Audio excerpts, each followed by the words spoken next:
বন্ধুরা, আজকের গল্পের আসরে তোমাদের জন্য থাকছে গোপাল ভাঁড়ের বলদের মতো চারটা পা। গোপালের তখন বয়স হয়েছে, চোখে ভালো দেখতে পারে না।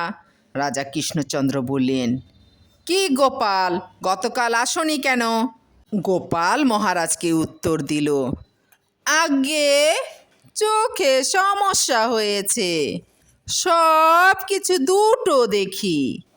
কাল এসেছিলাম, এসে দেখি দুটো দরবার, কোনটায় ঢুকবো ভাবতে ভাবতেই